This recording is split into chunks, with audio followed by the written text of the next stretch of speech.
Boom, baby, we're live. Welcome to Tokyo Crypto Show. It is me, MLD, with the star-studded team here on Tokyo Crypto Show Season 2. There is no second best. You're looking at the best cryptocurrency show on the world right now, and we're going to be talking about $500,000 Bitcoin in 2025. No, that is not a clickbait title. This is actually a mathematical possibility. And we're going to be talking about more price targets. We're going to be talking about Ethereum. We're going to be talking about Solana. We're going to be talking about some meme coins. We're going to talk about what's going on with Coinbase. And we're going to talk about the Bitcoin Strategic Reserve. I want you to take a piece of pen and paper, get a tattoo, whatever the case may be, and write down Bitcoin Strategic Reserve, because this is huge news that is going to be very, very, very important moving into 2025. I'm here with the star-studded panel, and Alex Charts Guy is off today. He's out there making some money, doing some other things. It's all good. We got everybody else here. Guys, welcome to today's show. How's everybody doing today? Relax. Awesome. Good. All good. Can you guys just calm down with the enthusiasm? I can't really keep up with it. It's too early in the morning for me. You guys are causing my hair to fall out. I'm so stressed. Yeah, man, my mood is dictated by what the market is doing now. So for the next year, if price is up, I'm gonna be hyped. If price is doing nothing, I'm gonna be like, meh. Well, get your hypes up, because total crypto market cap, as you know, check out the prices below. Oh, I gotta update the date.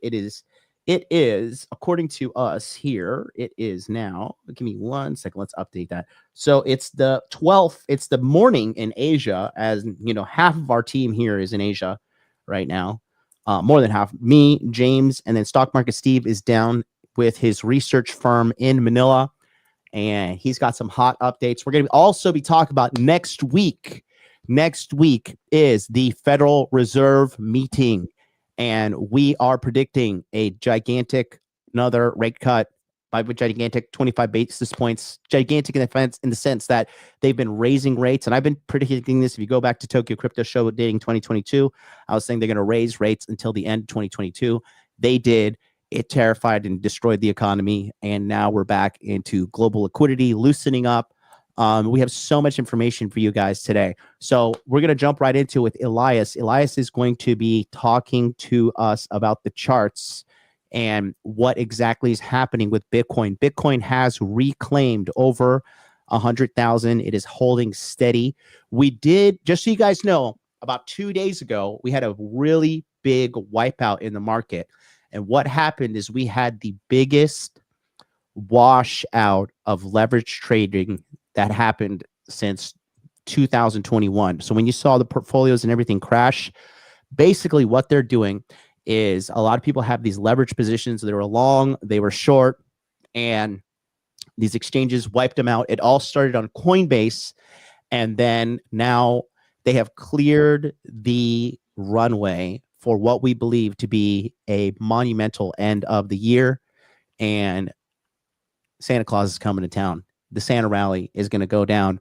I think next week we are going to see a rate cut, and after the rate cut, that's going to be the catalyst to a run that is going to end until the end of the year, because we have had a green September, and anytime we have a green September, we have a green October, we have a green November, and we have a green December. So as soon as Elias is ready, he's going to let me know, and we're going to get going right away. Because if you just take a look here on the screen real quick, I'm going to pull this up, and then Elias is going to go. I just don't think this is where we're going to end the year right here. So this is what I was talking about, and it comes down to it.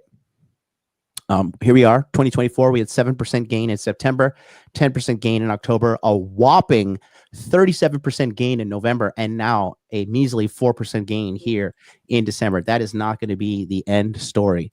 And Elias is going to tell us now why that's the case. Go ahead, Elias. Okay. So basically, from the big perspective, we are still in game, still everything as expected. We did do have nice pumps in the last weeks, and we're just waiting here around Christmas, which is pretty usual to have a bit of a slower pump, or to even have a red week around Christmas and around New Year's, since people in many legislations like the US and other bigger countries might sell Bitcoin or other crypto assets right around New Year's for tax reasons and re-enter the market in January. So this is pretty normal. And what we can see here, if we zoom in a bit, this is at least my personal target around here till early January, when people might re-enter the market. And we might see another dump, which we saw last time. So this is at around 120k Bitcoin. This is just one possibility what might happen. And after that, we go into February with the Trump inauguration and everything. And in my opinion, into another pump, and into spring and March 2025. So from my perspective, there's nothing to be basically especially hyped or fearing about. Also with some FUD we see from China and from the Middle East and everything right now, there's nothing big we have to check. Basically, prices are going as expected. We see a nice pump over Christmas, most likely. And that's it from the big perspective. If we can also zoom out again, like we often like to do, to just see where we are in the bigger perspective. Switch to monthly real quick, and we see we're right here. We see the cycles. For those that might see it the first time, this is basically each Bitcoin halving. We see the same 3 movements for the next 4 years till the next halving, with roughly 500-day to 550-day bull market time. Then we see a dump from the all-time high for about a year, and another roughly 500 to 550-day consolidation phase, or accumulation phase to be more precise. Then we have the next halving and we go up again, and we've seen this more or less happening since 2012. And this is what we've based our big Bitcoin long-term predictions on. And if we zoom out as much as we are now, we can see here that we are still pretty much chill at 100k and are just waiting to see what will happen in the next weeks. And that's it from me. A part of one small thing is that miners, the actual production price for one Bitcoin went down to 88k.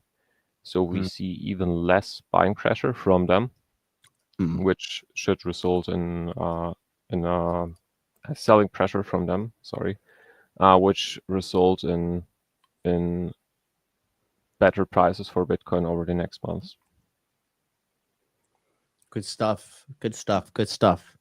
Yeah, it looks like, so when you say that, and I guess chat, just so you guys know, when he says the price of production for Bitcoin is $88,000, what that means is it costs $88,000 to make one Bitcoin. So the miners are not going to be selling it beneath $88,000. Otherwise, they're going to be taking a loss.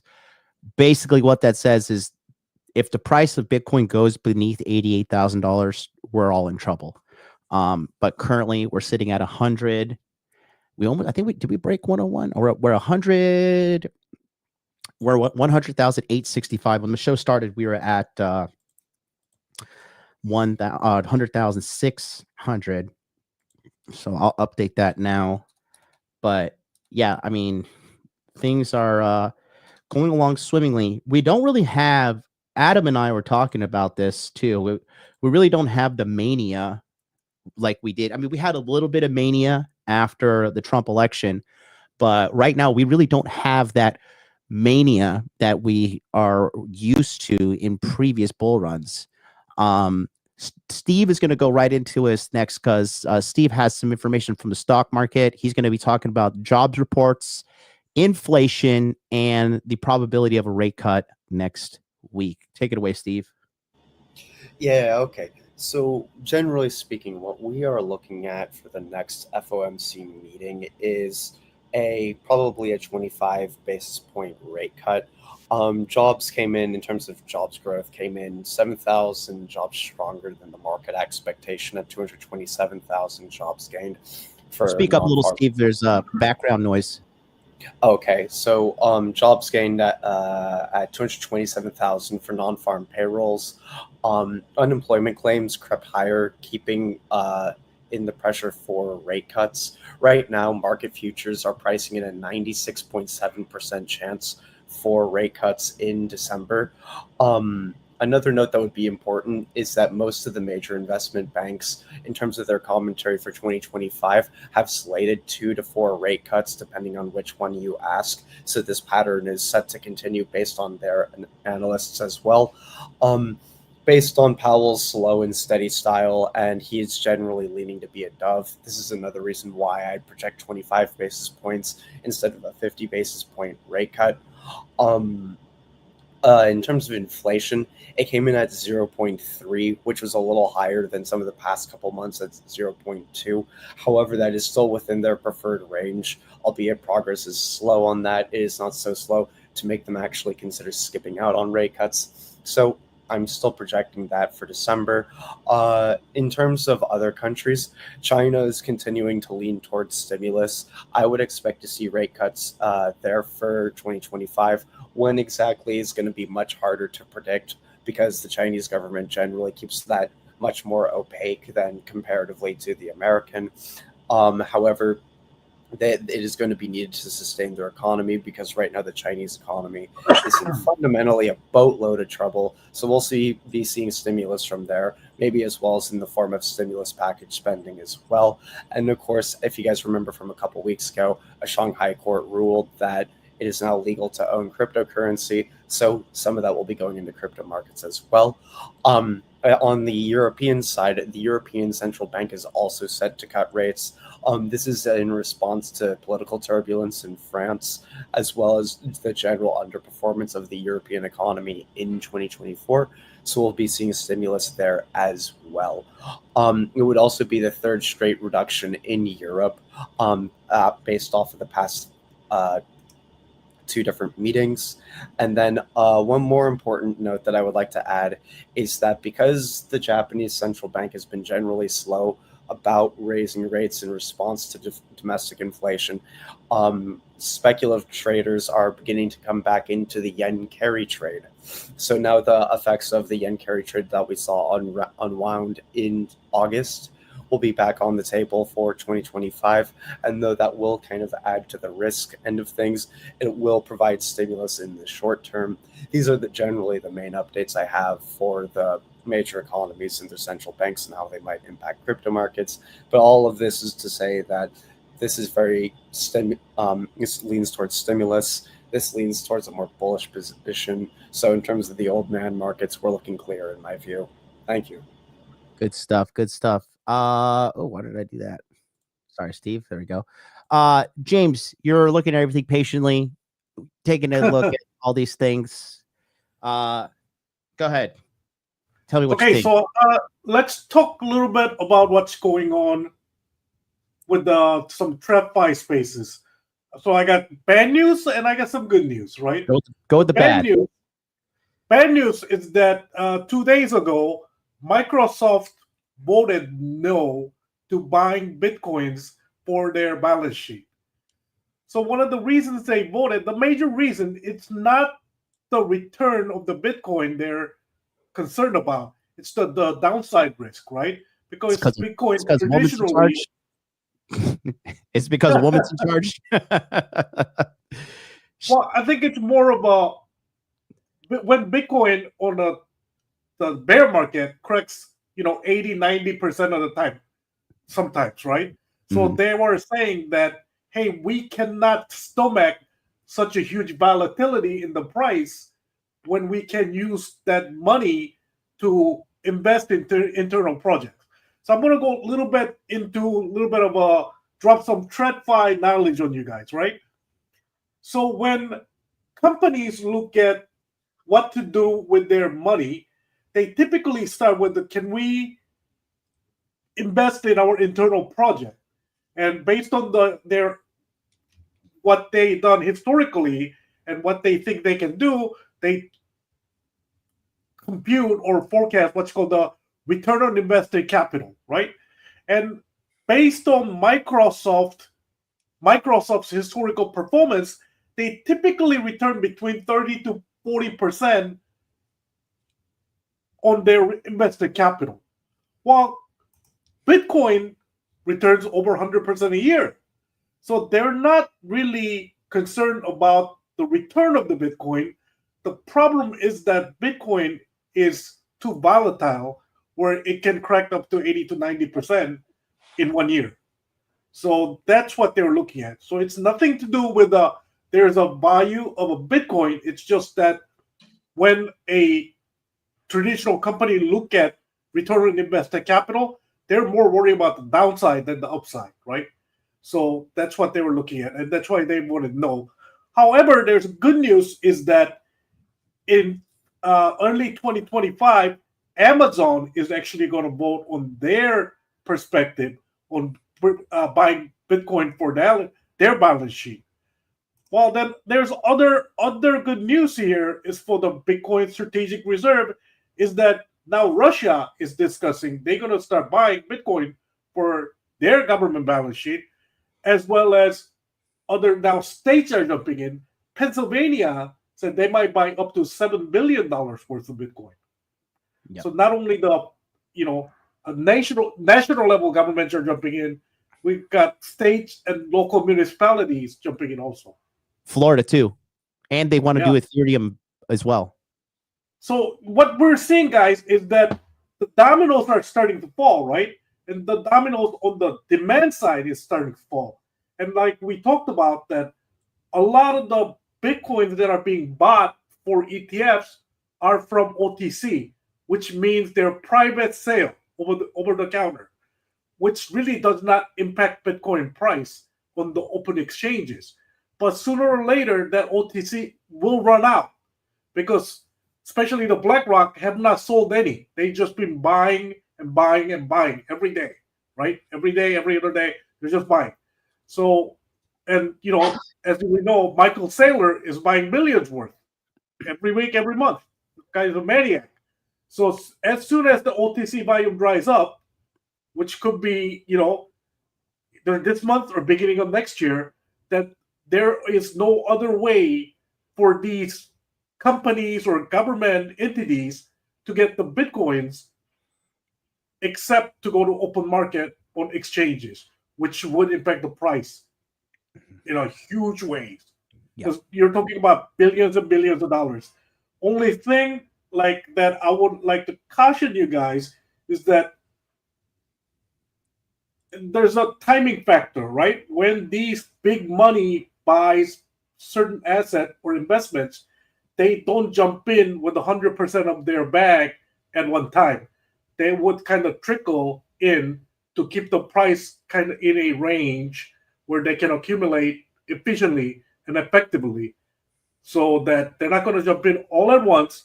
So don't expect a huge spike in price. So look more of a long term over weeks or quarters. So have a little patience. Yeah, absolutely. We are looking at some big changes happening right now. Adam, do you have anything you want to add to that real quick? Yeah, I'm just currently tracking. There's you could call it an indicator that long time crypto people will know, and that's looking at Tether. USDT. That's right. Yeah. So you can screen share if you have any documentation to show that. Sure. 1 sec. But yeah, Tether is actually. Did you see that Coinbase is unlisting Tether. Oh, I didn't see that. That's Yeah. huge. Well, because Though, you know, but it the makes sense. because 'cause the European something about those Eurofags, they did something about like it's not in line with one of their policies with the European Union, and they're delisting Tether for some reason. Yeah, the I heard European something- Union is a bunch of faggots. Yes. Just big random So bullshit. I heard Plus, something similar to that, or maybe related to that. Something about Coinbase and the Circle. So I think they're making a pivot to the Yes. USDC instead of USD. yeah, I didn't even put that together until right now, James. That's a great point. before you mentioned the European thing, I actually thought of that. Like they have the competitor to USDT, so Mhm. their money is steady promoting that. So let me just break it down for the chat so they can kind of understand what we're talking about. So what we're talking about is a stable coin, guys. And a stable coin is a cryptocurrency that is always worth $1. That way, what people like to do is let's just say you bought Bitcoin, very simple math. Let's say you bought Bitcoin at 50,000 and it goes up to 100,000. You're like, oh my God, I have $50,000 profit. You can sell your Bitcoin, that $100,000 worth, into USDT, which stands for United States Dollar Tether, or another coin, which is a rival to it, called USDC, which is US dollar coin, which is operated by a company called Circle. Yep. Coinbase is the largest cryptocurrency exchange in America, and they just made a business partnership with Circle. And Circle's rival is USDT Tether. So I'm going to show you. If you go right now at home, go to coinmarketcap.com, and you can see here, USDT Tether is right here. They have a market cap of $139 billion. They're the third most powerful and valuable cryptocurrency in the world, consistently fluctuating at $1. Now, USDC is the one that Coinbase just made a partnership with. Now, it's typically $1, fluctuates between $1.99, but you're never going to lose your value there. And that is who Coinbase just made the partnership with. So it does make sense why on December 30th this year, Coinbase will be delisting USDT, and now the circle is complete. The rule. Yeah, so I'd like to add that, these stable coins, they get used for on-ramp and off-ramp into cryptocurrency, right? So when these, just like, Adam was saying, the Tether was minted, which means that there are some big money out there that's looking to on-ramp into a crypto, right? So that's why the Tether fluctuation or the volume, or, in case down the road will be, USDC dollar circle volume, and the change is kind of important. It gives you kind of heads up that big money or liquidity might be coming into crypto market. Adam? Yeah. So you can show my screen now? There you go. So there's a lot of accounts that do this way better than what I have set up here, but just to illustrate the idea, one of the most popular theories of Bitcoin bears is that Bitcoin never pumps because people are actually buying it. It does fake pumps because Tether just prints fake money and pumps it into the Bitcoin market cap just to make it look like there's a price action. Whether you want to believe that or not will probably depend on whether you're a Bitcoin bull or bear. What we cannot deny is the definitely correlation between the moments when Tether prints more money and the moments where Bitcoin has a cycle. There's more factors to this theory, like the fact that Tether is tied to Bitfinex, if I'm not mistaken, which was owned by Arthur Hayes, and he has his own record in crypto with like being considered a scammer and all of that. But the point is that there is definitely correlation. Like here is the entire history of Tether. So since like is 2015, give or take. So whenever the price of Tether, the market cap of Tether increases, which means that there's more tokens created, it usually correlates with Bitcoin having a cycle. Then when it stops for a while, you will probably see Bitcoin having a bear cycle. And this is where people start to like draw the connections, looking at an even smaller scale. I don't have exactly the beginning of November, but from the 11th, the Tether market cap was at 124 billion. Which color's the Tether market cap? Tether is the blue, Bitcoin is the red. So if you look at the moments when there's a bigger hike in market cap for Tether, it tends to coincide with Bitcoin spikes in price. And for example, a period like this, during these couple of days where there was no significant increase, then Bitcoin just chopped. Then Tether started printing again. Like at the middle of November, they were printing like $1 billion per day. And you can see that's when Bitcoin starting to pump to new highs, getting near to 100K for the first time. Then it stopped for Tether stopped printing again. Bitcoin started chopping again, going down. Then once they resumed the printing last week, that's when we hit 100K live on stream, by the way. Mm-hmm. And now that they stopped printing again, there was no price action up until today. Today they printed another billion. So as you can see, price is starting to react to it. We are now right around 101,000. So given this and the possible, almost sure rate decrease with the FOMC meeting, we definitely have a good setup for Bitcoin to pump into the end of the year, probably into mid-January. If it's something like the 2021 cycle, Bitcoin did not stop pumping until like January 10th, and that's when it had its first big correction at 40,000. So yeah, the whole correlation between Tether and Bitcoin price is a topic of debate in the crypto community.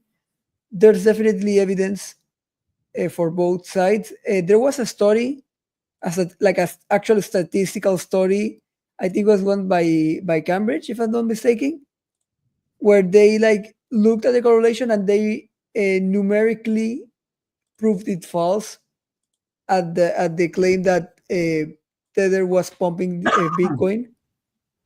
I haven't looked at the details exactly of how they proved that, because it's like a lot of complicated math that I don't really understand. But you can take the word for it. If you know about math, you can actually go into the details.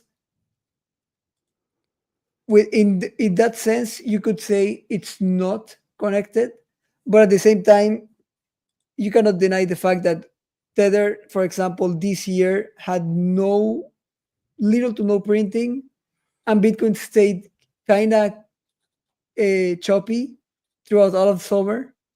And now, since fall started, Tether started printing again, and then Bitcoin decides to start getting near 100K.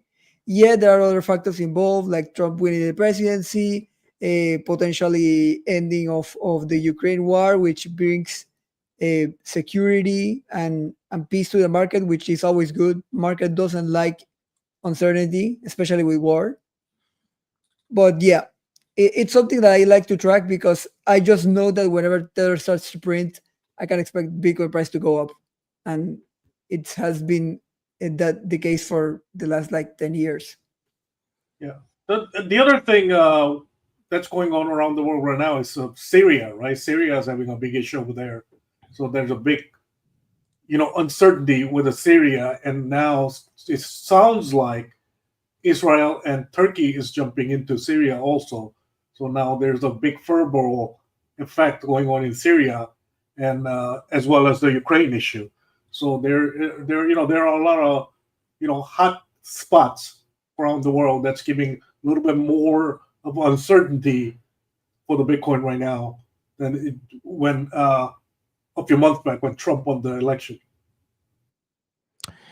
Yeah, we are looking at so much price predictions going up and up and up, moving into the 2025 year. A lot of people are calling for the top, which is just ridiculous in my opinion.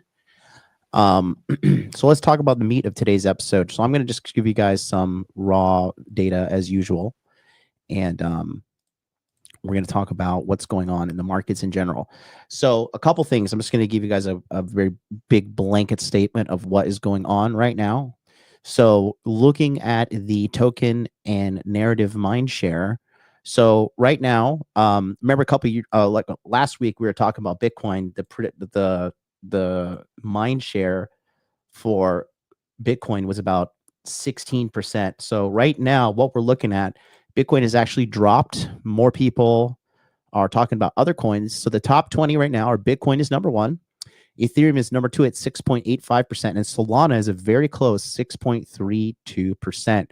Fartcoin is the second AI coin that was promoted by the AI Truth Terminal. And then we're going to talk about the AI coins here in a second. And then you can see Kaito, Hype, Pepe, USDT, USDC, both in the news here, as you can see. Let me just make my cursor. You can see them too here. AVAX, Dog, AI16Z is also there as well. Sui, AIXBT. But you can see AIXBT is an AI coin. Farcoin's an AI coin. AI16Z is an AI coin as well. And then looking at the other ones, Pepe is a meme coin. Dog is a meme coin. Doge is up there as well. And people are even talking about Coinbase. Fun fact about that. Coinbase is probably up there for 2 reasons. One, there's been like a bit of a paradigm shift where Coinbase usually stayed away from meme coins, and now it started to list a bunch of them. Like this week, Coinbase listed like 3 meme coins. Giga was included in that group. Yes. But also, Coinbase gave really bad news for a part of the community, and that was that there is absolutely no plans to launch a Base token. So Coinbase has its own Ethereum layer 2 called Base Chain, and like every other layer 2, people started farming transactions, expecting an eventual token to fund the airdrop, right? And everyone expected, with Coinbase being the biggest exchange and BlackRock now being tied to them, like, oh, this is probably going to be the biggest layer 2 airdrop. But no, they just killed the idea. It could always be a lie. They could just be trying to steer people off of it. But for the time being, it's really bad news for people who have spent a lot of gas trying to farm transactions in Coinbase. Well, so Base token is just used internally inside of Coinbase? No, they confirmed that there is no plans for a Base token. Yeah. People were Okay. expecting that. Kind of like a Uniswap token, but Base. Mhm. Oh, okay. Elias? Interesting. Yeah, I just wanted to go into the regulations Adam mentioned regarding Tether, also USDT and USDC before, because I think it's kind of important and might come to the US too, depending on how crypto friendly the Trump government will be. So what is hampering USDT's market dominance in the EU is called MICA, or Market in Crypto Assets Regulation. And this basically says that for any crypto asset of a certain size and up, the asset itself or the company behind it has to provide a minimum level of liquidity on DeFi or on centralized exchanges, and they have to have a registered office in the European Union. And additionally, for stablecoin emitters, they basically have to give customers, or customers have the right of redemption via the issuer of those tokens, which basically means if they want to get the actual fiat that is supposedly the value of the token, the company that is registered with the EU office has to provide it to them. And for Tether, they are basically famous for being a small team operation. They started with something like 3 people or 7 people, and went into a $1 billion company before expanding the team, with Yeah. the CEO being a plastic surgeon from southern Yep. Italy. So they don't basically right now they wouldn't have the capacity to launch this day one, and they probably don't want to, because they are basically too doing stuff like mining in the background and making too much money in the background. So Their plates are pretty full right now, right? So yep, and the thing that's coming to the US most likely, there's something internationally, the FATF, that's basically also against money laundering, and the thing that might be coming to the US is a travel rule for crypto transactions exceeding a certain value. So, for example, in the EU, if you have or if you are transferring crypto to someone else and the equivalent value of your token exceeds 1,000 euros, you basically have to know who you are transacting with. And this is anti-money laundering regulation. And this is also one of the bigger reasons that basically the EU will go down regarding crypto, in my personal opinion. And for stable coins too, this is basically what would prevent USDT from getting big in the EU. They would have to stop emitting tokens as soon as the token itself threatens to become a recognized means of payment. So they would have to stop issuing new tokens right away, because USDT is so much more convenient than all the systems for Euro right now, that it would end in the same way it did in some Asian countries, where people like to use USDT privately and only do the bigger official payments and cash payments in the supermarket with the local currency. And that's basically it. So I think it will be the same in some Asian countries with this regulation, and maybe in the US or other American countries that want to protect their local currencies, just because USDT and other stablecoins are better and more convenient for the actual end users. So I find it interesting, right? So everybody, pretty much all the reports I've read, industry-wise, pretty much majority of people at the companies believe in this blockchain technology. But seems like, some entities are having this issue of it being a substitution for fiat. It's like they believe in the tech, but they can't get through the idea that, hey, people can use this as alternative to the government-controlled fiat currency or government-sanctioned banking account, right? So I think there has to be very clear digital bill of rights and digital, crypto regulation kind of establish the framework of what government and private individual can and cannot do. I think that would help the industry a whole lot, which I hope that, Trump and his administration will get it done, first 100 days of their, taking the office. They definitely will.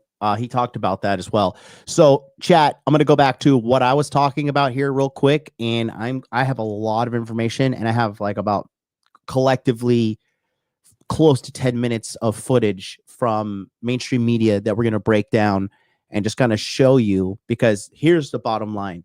Trump is the first ever cryptocurrency president. He's the ever first pro crypto president in the United States of America. He is the head of the largest economy God knows who is running this country from 2021 to right now. Some people say it was Anthony Blinken, but all I know is they were sending money nonstop to Ukraine, and most likely a money laundering operation, the same thing they accuse Bitcoin of being, which is pretty adorable. And then not to mention sending billions to Africa, Taiwan, Israel, everybody but America. So Trump is America first, and we're going to be talking about some of these things here. So real quick, going back to Cato AI, you can see here, this is the narratives right now. This is the cryptocurrency narrative. And as you can see, 40% of crypto is now talking about AI. 40%. This is an all-time high from what all I've known. Actually, I'm going to do a quick check here because last 48 hours is 38%, 7 days 36, 30 days 32, 3 months was 28.8, 25, and the last 6 months in the last year, 22. So the popularity of AI is moving, and AI is specifically at 100% generating meme coins, which is a number 2 right now. Everybody who's saying GameFi is going to happen, I do not believe in GameFi is happening. I think it is. There's a cabal of people behind the scenes, including Alex Becker, Virtual Bacon, and Elio Trades that are all trying to pump GameFi and say GameFi is going to happen because they all are in on a token called Superverse, which is owned by Alex Becker, and Elio Trades is his little beta male lackey who consistently pumps this strategically in every one of their videos. As long as you guys can buy in and be the exit liquidity, you are good to go. So keep an eye on that. However, the narrative this time around, pay no mind to anybody else. Because when you see AI is number 1, you know why AI is number 1? Because they are focused on meme coins. Meme coins, whether you like them or not, they are the narrative this time. And I've been involved in all these bull runs here. I think I'm the only person on the panel who's been in crypto since 2016. I don't know if anybody else has. Speak up if you have, but I remember it was altcoins, Ethereum's, Bitcoin, and ICO during this bull run. You can see very minuscule growth here. This was probably the one that caught a lot of mainstream media's attention. It was all about DeFi, Ethereum, NFTs, which are totally dead and not coming back. Everybody talked about NFTs. I mean, good luck for you. Go ahead, buy your fucking $1 million pixelated picture, whatever you got to do. But now here we are with meme coins, and we are just getting started. We do have, as I said, we've been consistently on the record predicting that a $10 trillion total market cap is happening. We've been doing this show since Bitcoin has been, or the whole cryptocurrency market cap has been sub 2 trillion. And we are now at a 3.6 trillion quote total crypto market cap, like right around here. And we're going to continue going up and up and up. Now, let's talk about why. Today's topic is 500,000 Bitcoin in 2025 and more price targets. Here is exactly what is happening. So on a recent report, Axios came out and they said that Donald Trump is indeed talking, and he is saying that Trump is going to be very focused on the price of Bitcoin. A top transition source told Axios it's another stock market for him. The source explained, adding that Trump would love Bitcoin to hit $150,000 early in his presidency, which we're probably going to see that around Inauguration Day. And it's another stick market, as it says here, it's another stock market for him, right? So there is that. Now, take a look at the next point here. This is what's happening. And this, just so you guys know, real quick, all you need to know is Trump is pro-Bitcoin. And if Trump is pro-Bitcoin, guess what? The mainstream narrative, and now the Democrats are on record via Mark Anderson, known to be, one, the cause of the 2021 bull market coming to an end shorter than it should.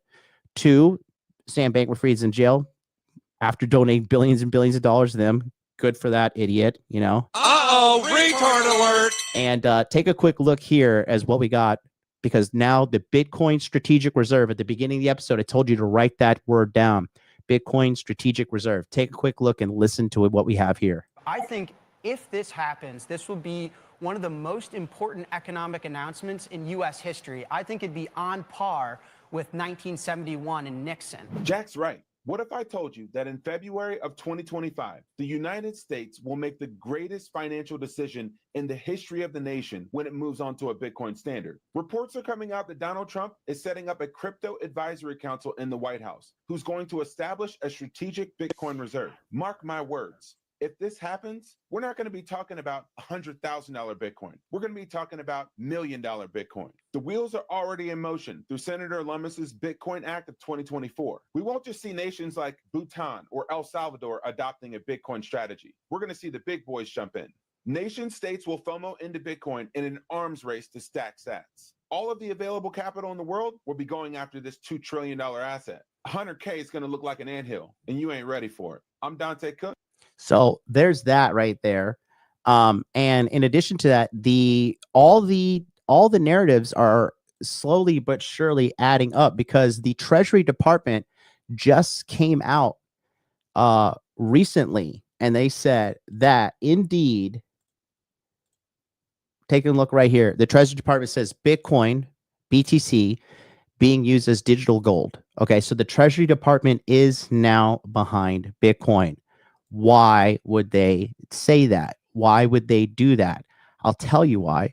Because they know that this is an inevitable thing that's coming, and they are getting on board. And like I said, we have the first ever pro-crypto president in the history of the United States of America.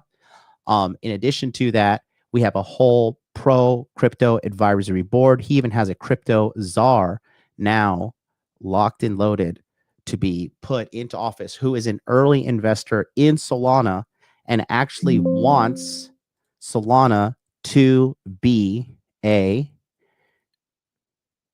number 2 cryptocurrency in the world. He is not pro Ethereum whatsoever. Okay, so moving forward, taking a look real quick here at this right here. Pay attention to this. Was on this was on CNBC the other day. This is Tom Lee. He's the head of Fundstrat, and this is what he has to say regarding the Bitcoin Strategic Reserve. Pay attention. This is not hopium.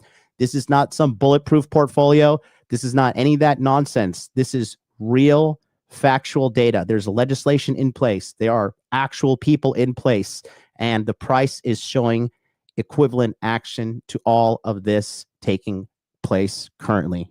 Tom, it just brings me back to you, the idea that how much of what we're seeing, maybe even a little bit today, is there's been such a regulatory overhang on a lot of these names under the current administration. Now you have a new FTC chairperson. Is that playing a role in any respect to this? Because Dan Ives put out a note today, said Christmas comes early with the new head of the FTC for tech. It's probably the best way to sort of measure this is what Bitcoin's doing, because Bitcoin faced enormous regulatory burdens over the last few years. And now we have a White House that's embracing digital assets, a new SEC chairman, FTC chairman, a new Commerce Secretary. I think these are actually being viewed as pro-business, reviving animal spirits, but I think a good proxy is watching Bitcoin. All right, now I'm going to have to pin you to a target again on Bitcoin, because, I mean, you've been among the most optimistic and outspoken about it for years, to be quite honest. So here we are, above 100,000. What's a legit target for 2025 for Bitcoin? We think it's going to follow a similar halving cycle that we've seen in the past. That would imply something around 250,000 for Bitcoin in 2025. And on top of that, we have a Trump put, because Bitcoin is potentially a strategic reserve asset for the U.S. government. James, as a representative of the TradFi industry, what do you got to say to that? You're muted, buddy. Sorry, guys. I agree with it. I think, we've been kind of saying it about a year now, right? We believe total crypto market cap could be somewhere around $10 trillion. So we're about a third way there. So from here, we could go, 2x more. So 100,000 Bitcoin, 2x more. That's another 200,000. So 250 to 300 is kind of what we've been kind of saying. And, we kind of set our target a little bit more conservative, saying that, hey, maybe you guys start locking in some profit starting around $200,000 Bitcoin, right? That's our thesis. And nothing has changed. Nothing has changed, guys. Yeah, that's your favorite thing to say in the chat. Nothing has changed. Nothing has changed in our research group. So there's that. So that's evidence point one. Now, here is the biggest piece of evidence, and this is a 5.5 minute long clip, but I want you guys just to sit there and watch as MSNBC and the mainstream media sits here and blatantly lies and tries to manipulate the facts about Bitcoin, and as they try to demonize the Bitcoin strategic reserve. Take a look here as this old, out of touch, barbaric fucking dinosaur woman tries to cope. And it's so funny, you could see she's acting as well, which someone just needs to drop her off naked in a box to the Taliban.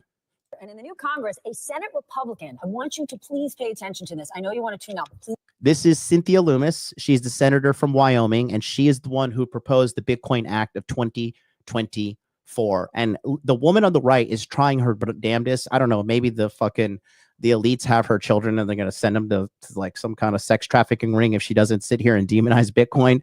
But listen to this woman and the amount of cope she's about to drop. Please don't. They plan to propose a bill that would sell off some of the Federal Reserve's gold to buy Bitcoin. Watch this. Have we got a present for President Donald Trump? Here it is. This is the Bitcoin Reserve Bill. Over 5 years, the United States will assemble 1 million Bitcoin, 5% of the world's supply. And it will be held for a minimum of 20 years and can be used for one purpose: reduce our debt. Well, Cynthia Lummis, you can take that bill and sit down with me any night of the week, and I would love to go through every word. Bitch, you don't understand shit. I'll just say it for you. Every paragraph, every page. But I'd first like to know how much the crypto industry has given you, because for fact's sake, you cannot pay debt down with Bitcoin. If Bitcoin crosses the... Can we pay debt down with Bitcoin, guys? Yes, easily. Well, you can pay for lap dances with the Bitcoin. You can pay for a lot with Bitcoin, you know? Yeah. Pay for a lot with Bitcoin. But yeah, I mean, what's happening right now is just it's just I can't even believe that this kind of crap is on television. But at the same time, you know, these are the same people emphatically, you know, supporting transgender children, gender affirming surgeries, you know. Here's the deal. I mean, I think our billionaire overlords are on board with the Bitcoin, right? Yeah. You look at Saylor, you look at BlackRock, you look at, you know, Microsoft discussing it now, Amazon's going to discuss it, all these government entities are start looking at it. I think what they're doing is that, you know, just my tinfoil head here, you cannot let everybody say Bitcoin, Bitcoin, Bitcoin. There has to be some kind of resistance, right? So I think they're playing the both sides, saying that, hey, you know, it's not going to go, because if everybody said Bitcoin, Bitcoin, Bitcoin, while they're trying to accumulate, the price is going to go up, right? It's going to go to the moon. So to keep the prices, the lid on the price, while let's say our overlords are moving from gold to Bitcoin, they said no, Bitcoin, it's a fraud, it's a scam, right? Because they have to provide that resistance to it to keep the price down, or put the lid on the price until our overlords are ready to push the price up. Yeah, exactly. We also have to stay realistic with governments. They won't use Bitcoin to pay off any debt. They will use Bitcoin to have collateral to borrow even more. Yeah, That's exactly. That's exactly right. Yep. So what they'll do is use Bitcoin as collateral to borrow more, and just, you know, get rid of the old debt using the new debt, right? Yep. It's like Argentina just did the first year without a deficit, I think, since over 120 years. So there will be no debt reduction. There will just be a better collateralization of assets supporting the debt, which will give the government more room to act in financial stuff, basically. Yeah, it gives them more ceiling, right? Because right now, whatever the debt to GDP or whatever the funny metrics they use to estimate the size of the debt, or afford the debt we can afford, if we bring the Bitcoin on the balance sheet, that it's like they want to raise the credit card limit of your credit card, right? So they're going to bring the Bitcoin on the balance sheet. That's going to push the asset side of the balance sheet up, and that's going to keep the liability side now less than the asset side, so they can bring the asset side, liability side back up. So it's going to give them more room to issue more debt, right? Because we're upside down right now. Sorry, my computer's having a fucking aneurysm. Yeah, let me just go back to this because I want to continue talking about what they're talking here on the news clip, because I got a couple more. But pay attention here as well, guys, because they could be playing both sides of the fence. However, regardless, the information that they're saying is indeed bullshit. It is lies. $100,000 mark, like it did last week, that means it would cost the government at least $100 billion. And former SEC official John Reed was on 60 Minutes last night to sound the alarm about just how dangerous this industry is. Crypto is a scourge. It's not something that you want in your society. It has no utility. It's just pure speculation. Remember, there's no balance sheet to crypto. There's no financial statements. There's no balance sheet to crypto. Crypto, it literally is a balance sheet. It looks like a Fed. I know. It's a account, balance of accounts. Then the funny thing is that these people that Tether probably is one of the biggest consumer or the customer for U.S. Treasury, right? Because they have to have a proof of reserve for their whatever the money they're issuing, Tether they're issuing. So it's kind of funny.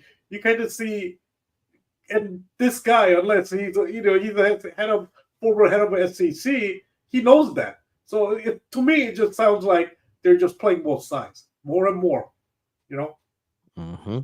Let's continue. Every single crime you can conceive of is easier to do now because of crypto, especially ransomware, human sex trafficking, sanctions evasion, money laundering. All the things the United States government's doing, just throwing it out there.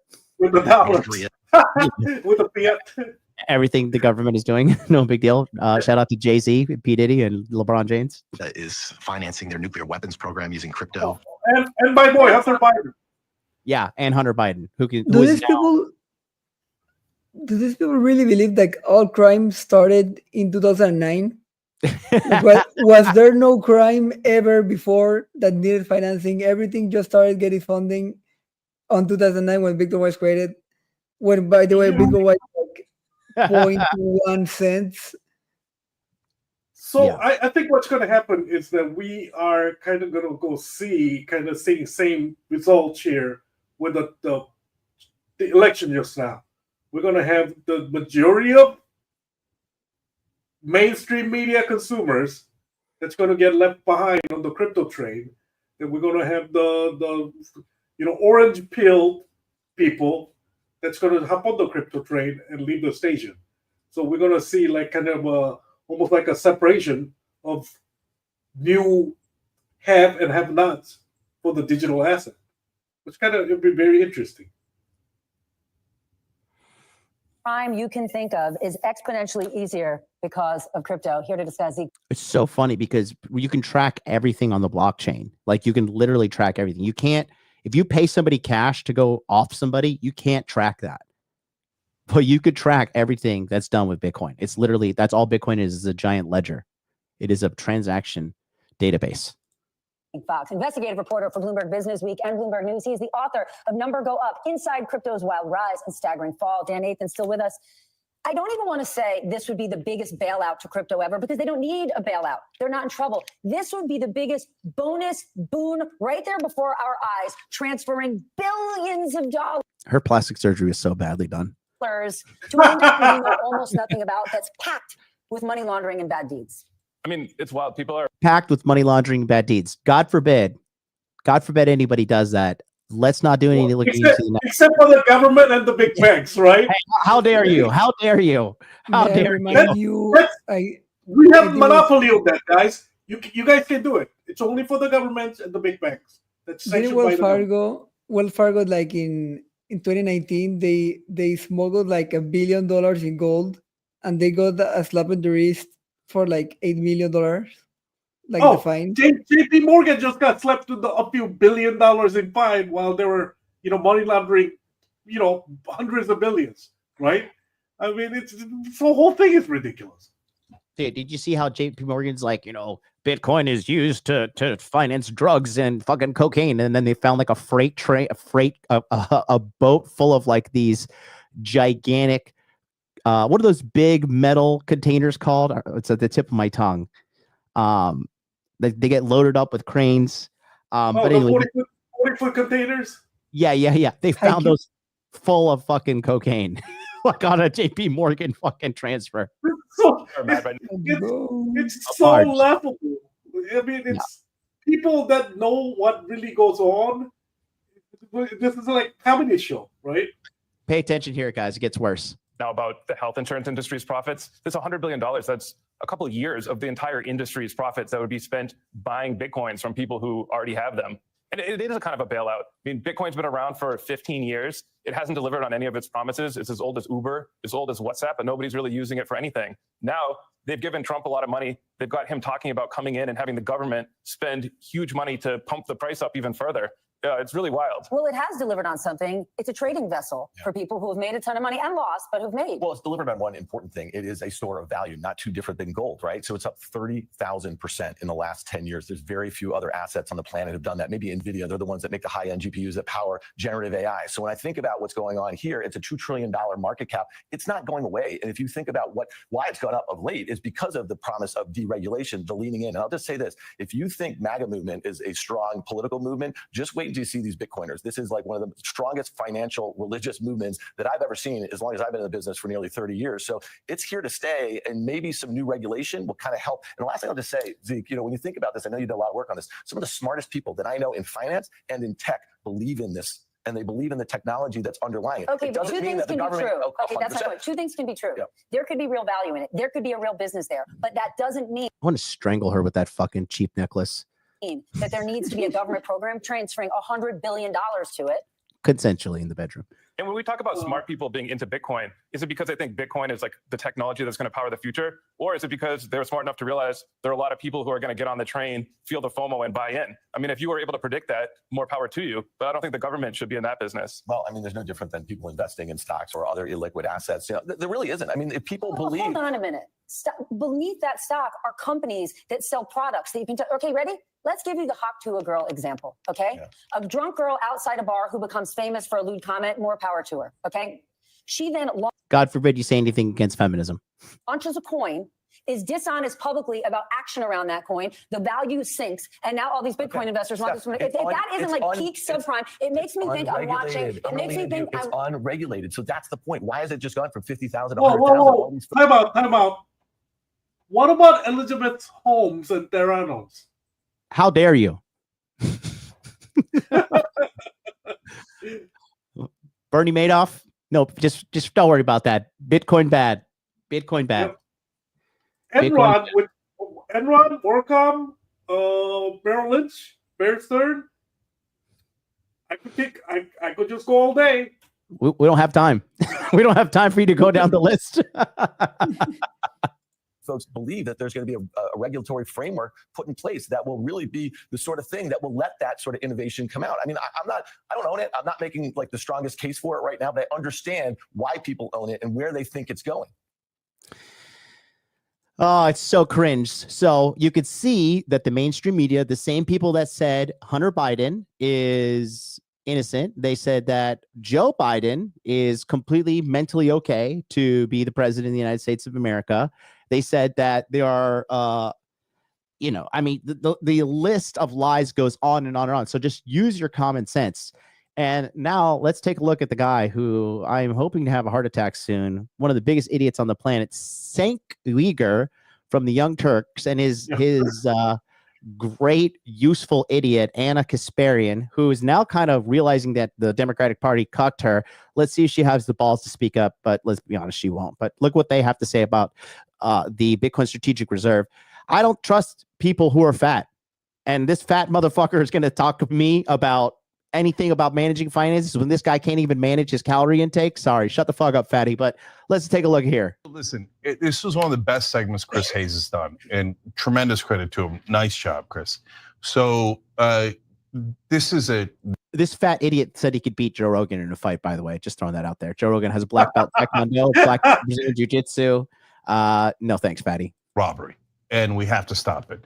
So, and this here, there could be a huge difference between right-wing leaders and right-wing voters. And so we'll see how that plays out. But let me keep explaining why this is a disastrous idea. First of all, as Anna pointed out, their excuse for, oh, this is gonna help us pay down the debt is totally and utterly nonsensical. We have to take money out of all of our pockets, $100 billion worth, to buy crypto for the government. And who are they going to buy it from? The people who currently hold lots of crypto. And you're going to be shocked to find out, my guess is that the first people who cash out are donors to Donald Trump, okay?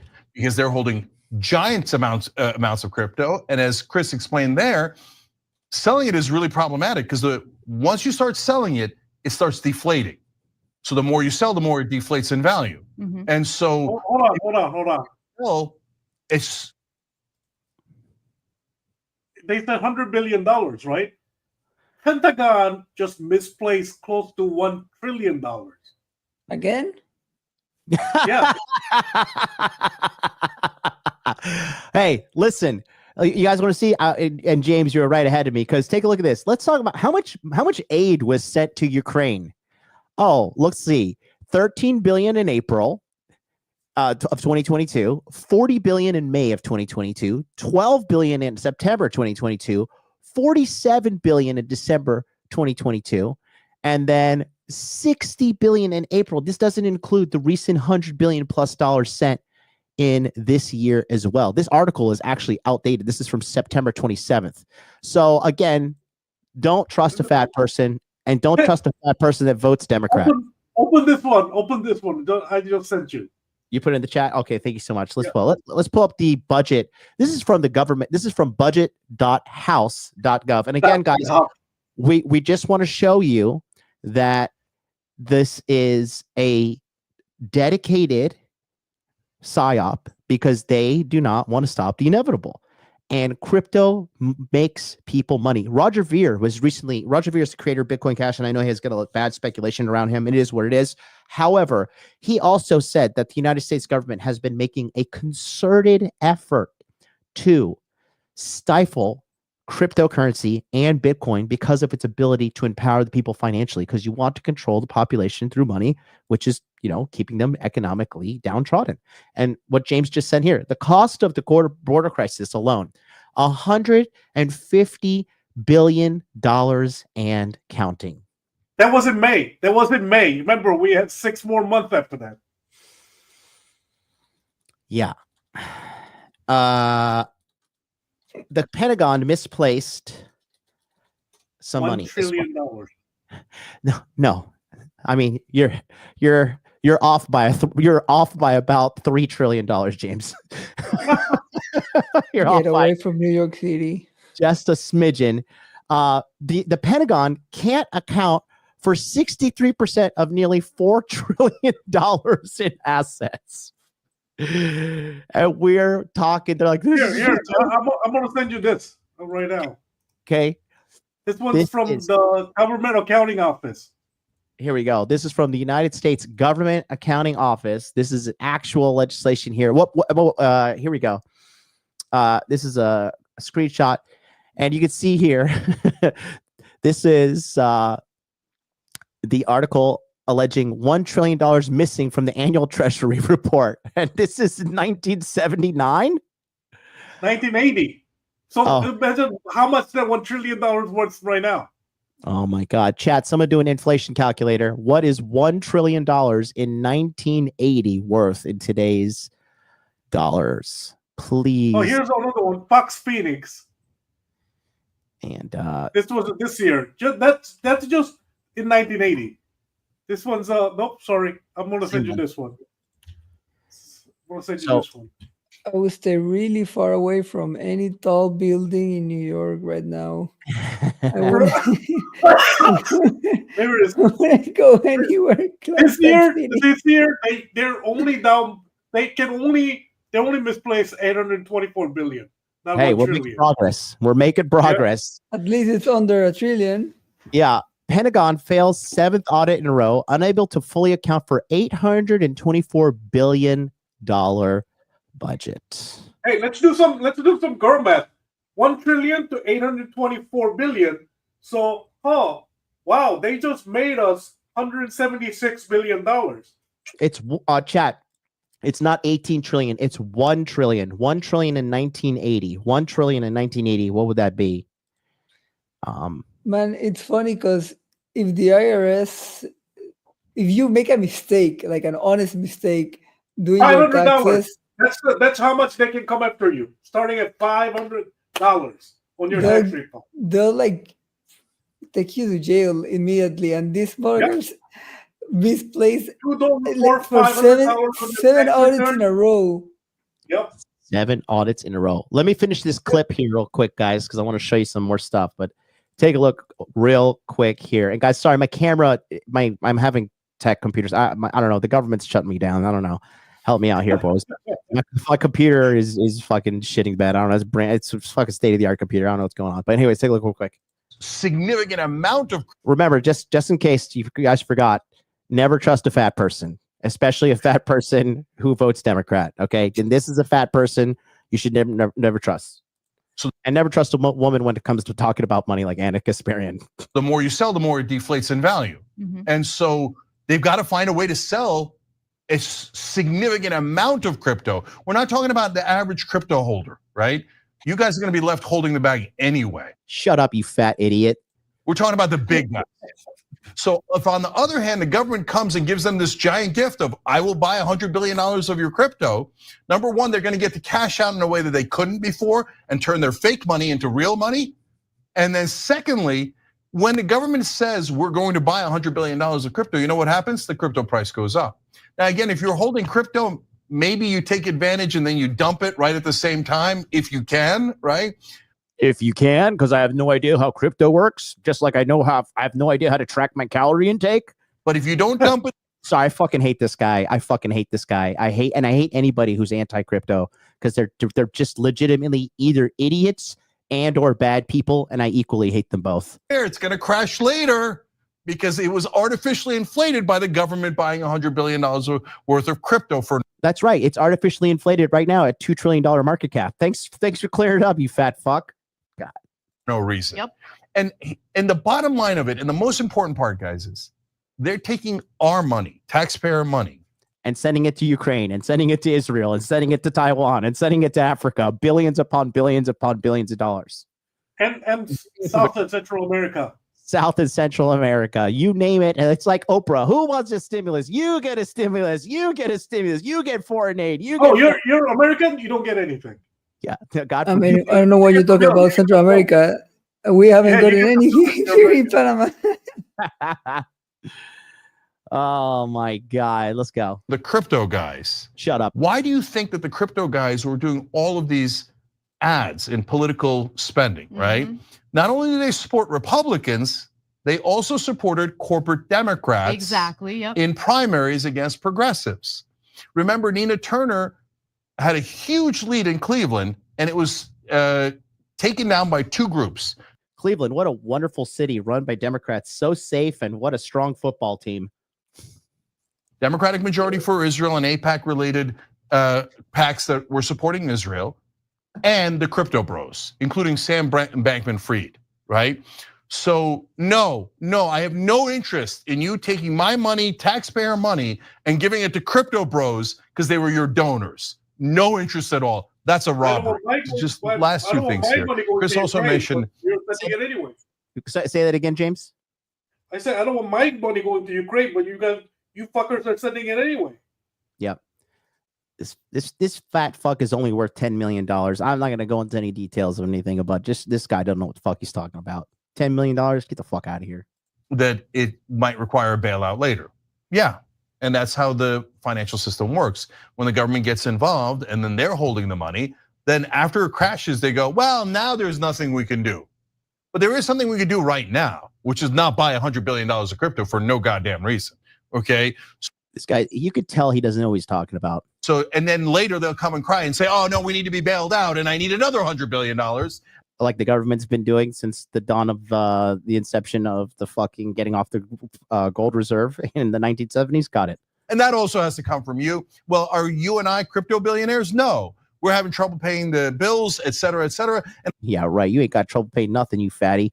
on top of all the problems the American people have, now you got to go buy crypto on behalf of super rich people? No. And if you wanted to pay down the debt, how much sense does it make to buy to add 100 billion in debt and then say, but don't worry, we might or might not use it to pay down the debt 20 years from now? They think we're stupid. Yeah. You are stupid, Anna. You are stupid because you have been publicly supporting the Democratic Party for the longest time, and now you're finally backtrotting on it because your wall is starting to hit you, and you can't just get on by on your fading looks anymore.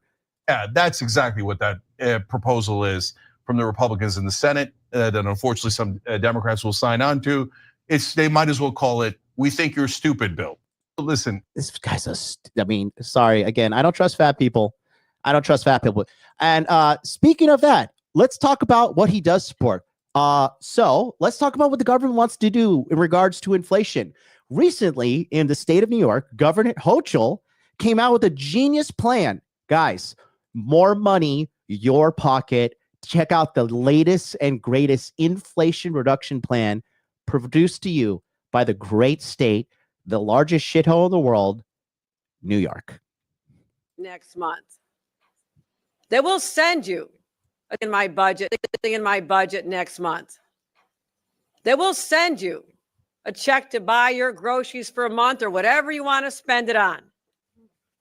And if you're an individual earning up to $150,000 a year, it's $300. What does that look like? All right. How about that for individuals? That's right, chat. To help stop inflation, you know what they're going to do? They're going to print more money. They're going to print more money to stop inflation. Wow. That's like fucking delusive virginity. Yeah, it's like I'm going to stop my cocaine addiction by visiting my drug dealer. What the fuck? So individuals will get $300 on the government's dime. And of course, look, they got a virtue signal, put a bunch of black people up there holding these signs that say, "Show me the money." Great, great, great. Now, if you're filing jointly and you have a family, you need a little more, right? Families are expensive. How about because you guys? Yeah. $500. Oh, $500. Yes. They're For saved. families earning less than $300,000, because I know life in New York City is expensive and your salaries may sound nice, but they don't go very far. Oh, why? Because the government takes a large chunk of money out of your paycheck every time. Income spend it on useless shit. Spend it. No, it's not useless. It goes to Israel. How dare you? And you know the number one hustler of the decade is Zelensky. He's made billions, man. He's a billionaire. Zelensky's a billionaire. Yeah. Oh boy. What a complete and total joke. So that's what they want you to Just remember, follow your dreams, kids. Going from stand-up comic to dancing in the Ukrainian Dancing with the Stars, then you become the president. That's funded by CIA. Then now you're a billionaire. Yeah, the American dream. Yep. We're saved. We're saved. $300. We are saved. Let's talk about some real numbers now. Let's go to here. If you guys remember, I always tell you guys to follow this Twitter account, and it is HODL 15 Capital. You can see this is the inflows for today, December 12th or December 11th, 2004 or 24, excuse me, 2024. Grayscale 20 million, Grayscale Mini 16 million, BitB 20 million, 12 million, Arc Capital 53 million, Fidelity 122 million. BlackRock with a rare day. Numbers just hit the desk right now 3 minutes ago with 0 on the inflows. However, there's something else that has been happening, and we're going to be talking about that real quick as well. Sit tight. We're almost done here. Taking a look here, the inflows for the Ethereum ETF are going higher and higher and higher. BlackRock and Fidelity, this was posted today.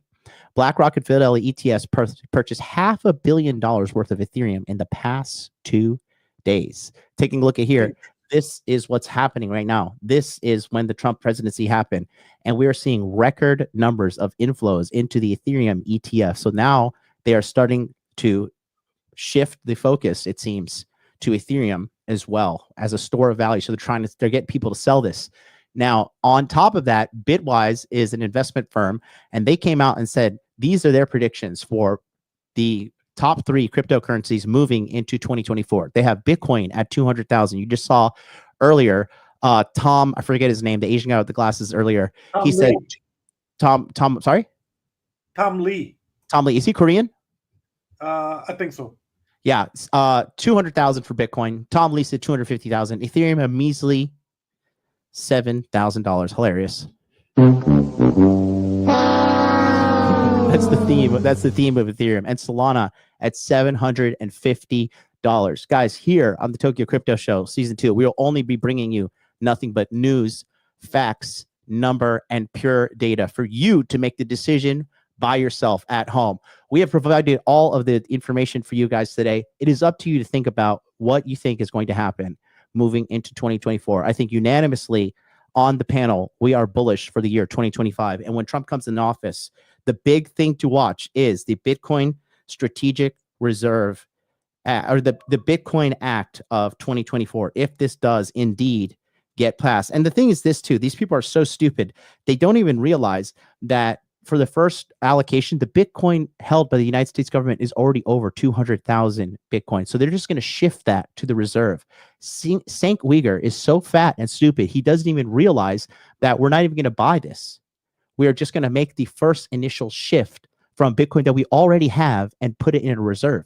And all he needs to do is take his fat hands, his big old sausage finger hands, and put it on the mouse as he crushes the mouse. I actually saw the internal data reports, and they are spending so many money on mouses, because Cenk Uyghur's hands are so fat, he crushes them every time he uses them. But all you need to do is scroll out and take a look at the history of Bitcoin, and it goes up in a bull market, goes down in a bear market. We go sideways for a little bit, and then we go up, and then we go down, and then we go sideways for a little bit, and then we go up. And guess what? We're in the up section right now. It is called a bull market. Same kind of animals you like to eat all the time. They're steaks, bull, okay? Stinks. We got to break down the food terms for old Fatty McFatson. So he's an idiot. He's a fat idiot. I never trust a fat person. And yeah, that's what we're dealing with, guys. It is us versus them. It is the people versus the machine. And those people are part of the machine. They do not care about the American people. They do not care about you. They only care about their corporate donors. That's why they can't get their lips off that big blue Democratic dick. But we are telling you the fucking truth right here. And that's the truth. It's all clear day. It is transparent data, locked and loaded, man. And if that Bitcoin Strategic Reserve were to happen, a $500,000 Bitcoin is possible. And again, anybody gives you a price prediction, anybody gives you a number, all you need to do to fact check that person, you go to comparemarketcap.com. All right. This is the website right here. Go to compare market cap, and somebody says, okay, Bitcoin, let's see what Bitcoin's going to do. Bitcoin, let's go to BTC, and we just click on Bitcoin right here, and we click on the potential price. A $10 trillion asset. Bitcoin is only at $2 trillion right now. Okay. Can Bitcoin get to $10 trillion? If the United States government starts a Bitcoin Strategic Reserve, nations will follow. El Salvador is already doing this. Russia is already proposing a Bitcoin Strategic Reserve. China, for the first time ever, is loosening their monetary policy because the whole economy of China is a farce. It is a gigantic farce. They lied, they lied, they lied. That's the Chinese way. And they are inflating their numbers, but they are in trouble. China is in bad shape economically. Huge trouble. Oh, what do they have? Like over 20% unemployment rate? Disgusting trouble. Like 24% urban youth unemployment rate. It got so bad that they chose to just stop releasing the number to prevent panic. A couple of years ago, they they formally banned the ability to short Chinese stocks. They've required Chinese banks to hold a limited number of Chinese equities, no matter what, to artificially inflate their stock market.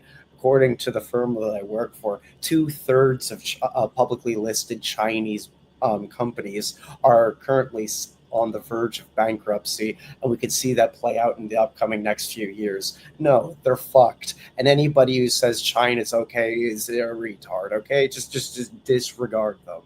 Disregard them. Alert. Okay, like. As a matter of fact, They're look at their stock performance from 2021. Look at their stock performance from 2021 and compare that to the American stock performance after 2008. The American stock market fared better in 2008 than what's been going on in China since 2021, and they've only recently seen a little uptick because they finally belatedly announced a trickle of stimulus compared to what they fucking need.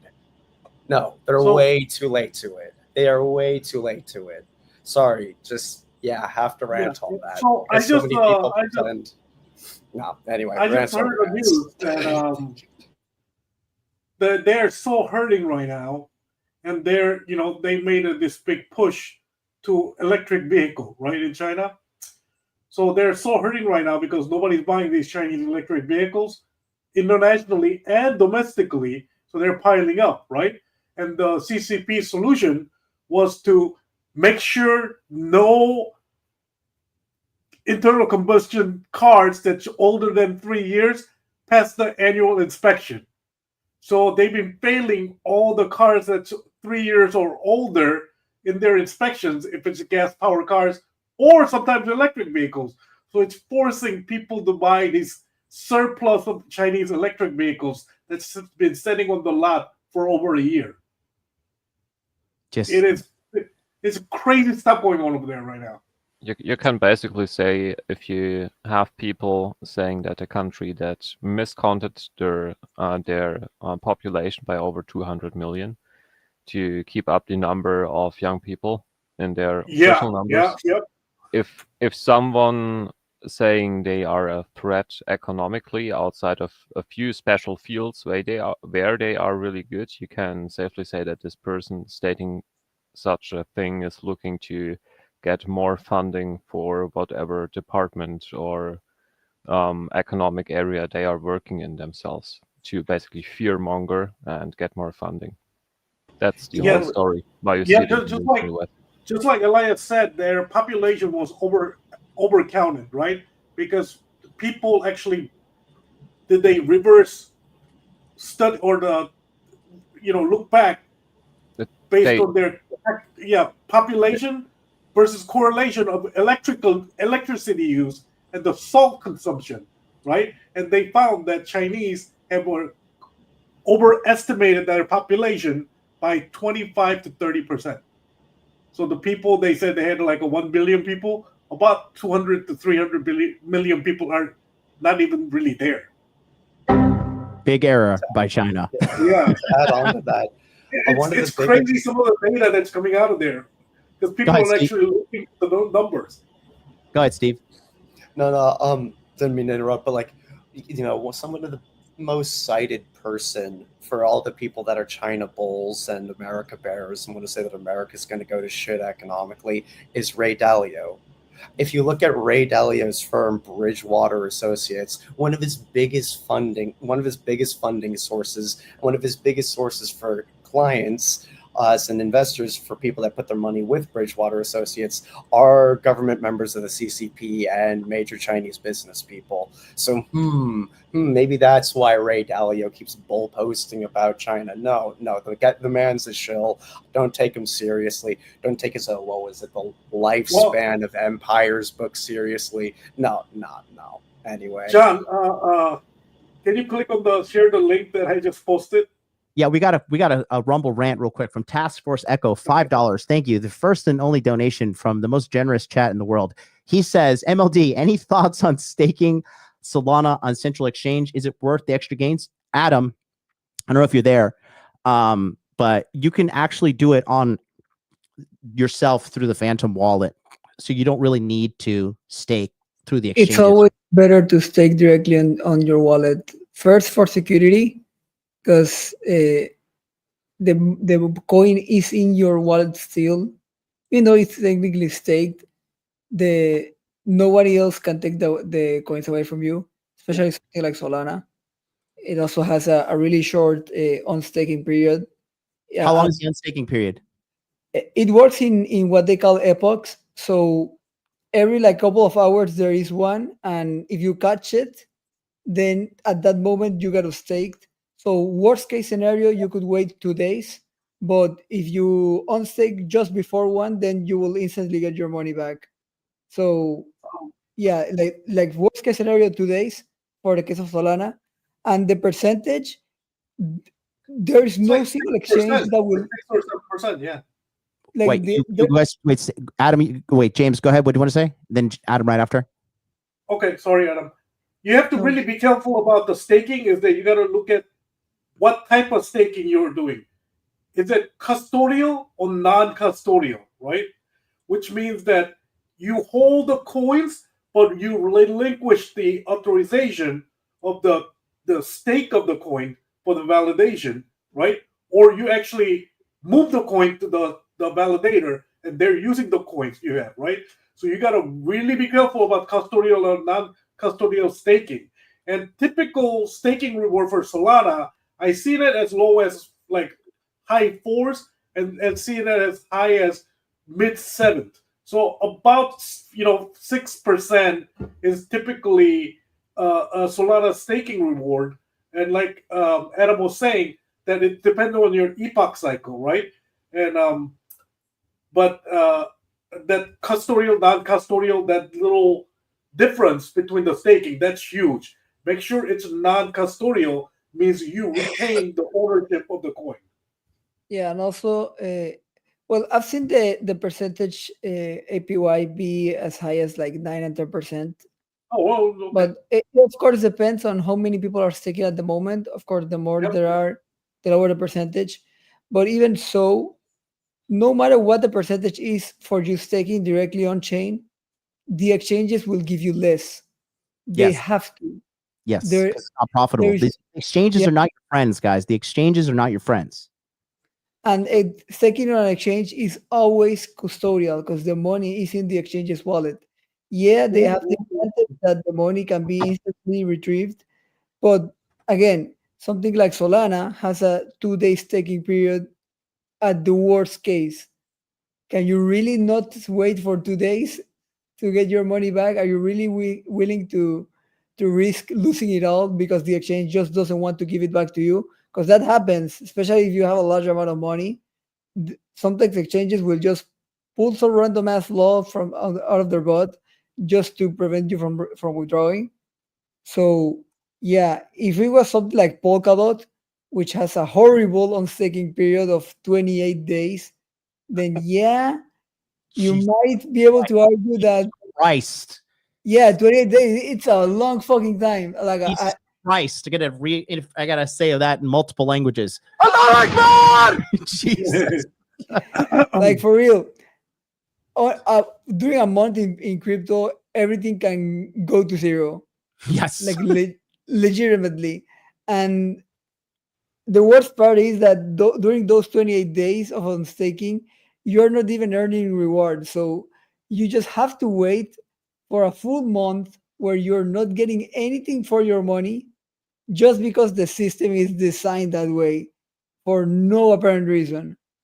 So at that point, you might consider risking it on an exchange, but with Solana, I don't see the point at all. Like you're always going to be better off staking directly on your wallet.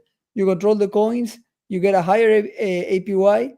The only potential negative is that you might have to wait 2 days to get your money out. But at that case, if you have a specific date to get your money out, then just take it out.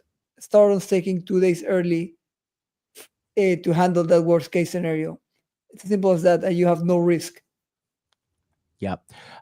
This is what James just sent up. We're going to wrap up real quick here. We got 2 more pieces of data to show you real quick. So Ray Dalio predicts global debt crisis backs gold, backs Bitcoin.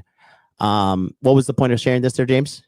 Remember, Stephen was talking about Ray Dalio, who's a permanent pro-China bull, right? Yeah. And even he is backing Bitcoin. Yeah. He's even backing that. And then real quick, so I want to show you guys, talk about all of the people on news and demonizing crypto and stuff like this. This is Jamie Dimon. He is the president and CEO of Chase, the largest bank in the world. And he says, quote, "The only true use case for it is criminals, drug traffickers," keyword there, drug traffickers, "and money launderers, tax avoidance." Drug traffickers. Okay. So he said that. And let's just talk. I want to take a quick blast to the past and play this little news clip here from CBS. And let's see what they have to say about JP Morgan Chase. Investigators in Philadelphia are searching a cargo ship captured in what's being called one of the biggest drug busts in U.S. history. Some 17 tons of cocaine has been recovered, worth more than $1 billion on the street. Officials tell CBS News there might be another 30 tons on board on top of what they've already found. The ship's second mate and crew member have been arrested and charged, admitting they helped load the cocaine from more than a dozen other boats while at sea. Yeah, it came from Chile, Peru, and Panama and the Bahamas before it got to Philly. That's right. It was on. And let's just see. Oh, ship seized in $1.3 billion cocaine bus is owned by JP Morgan Chase.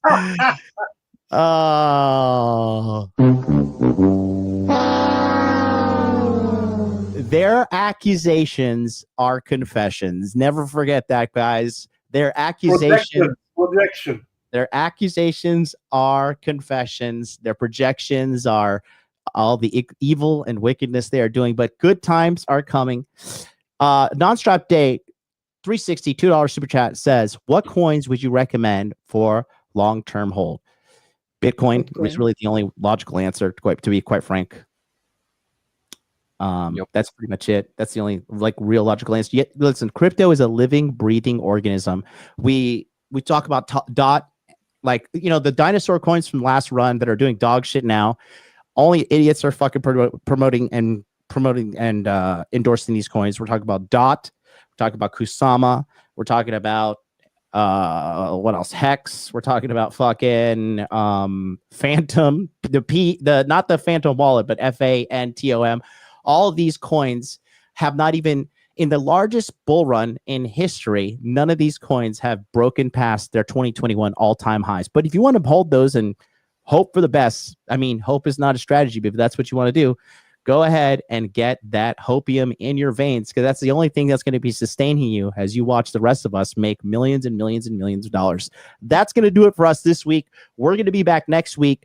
Hopefully the decision will be in. We're kind of cutting it close with next week's episode, but the rate cuts should be cut by 25 to, I hope, 50 basis points. Probably not going to happen, but 25 at least. We're going to see some rate cuts. If we don't, that's also going to be showing a little bit of anti-Trump sentiment happening within the Federal Reserve that acts independently of the United States government. All President Trump can do is pressure them, and he's good at that. The next live stream will be next Wednesday, 9 p.m. Eastern Standard Time, and I, MLD, will be streaming on this channel every single day. If you have questions about crypto and they cannot wait, call me on Friday for my free consultation Friday show, where you get to come on the stream, talk to me live, and or call me in and get everything rock and roll it. What about the bulletproof portfolio? Everybody who wore that is dead. So until then, we'll see you guys next week. Peace out.